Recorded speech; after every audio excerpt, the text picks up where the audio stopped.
Thank you, everybody. I think we're all super grateful for Harry, Dr. Manassi, Vince, and team to be supporting this, and to continue to grow what we've built.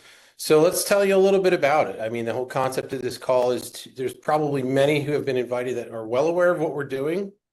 Some have already put money in, and some folks I think are just seeing us for the first time. So we'll use the time wisely. It's well structured to make it entertaining, and not to just have me speaking. So I think it's really important to focus on the why, and this is really where this whole company started.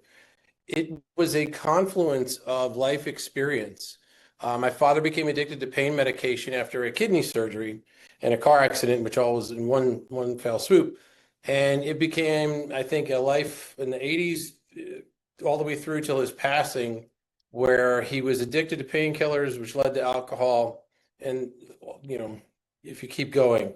So the problem that started with my father became a generational trauma. And what I noticed as I got into my career in healthcare was that this is something that continues to be passed along with a stigma.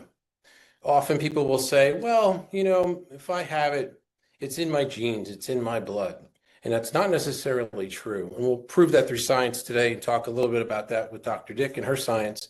But when this problem surfaced, it was not just personal, it was professional.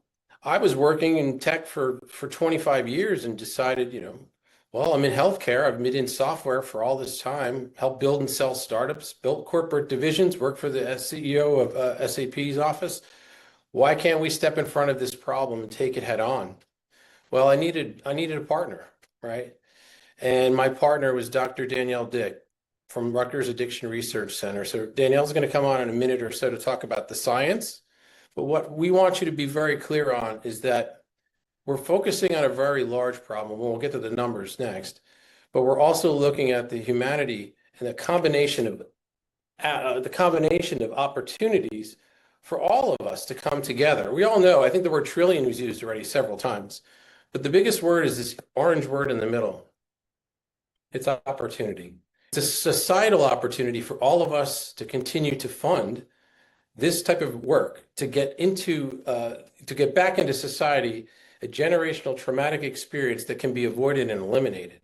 So when you hear that somebody like Jim Irsay had become addicted to painkillers and then eventually had a heart attack, when you hear the story of somebody who broke their leg and became addicted to an opioid, when you hear the story of an oncology patient who went in for head and neck surgery and came out with an addiction, or denied the opioid and said, I don't want this, and suffered in silence.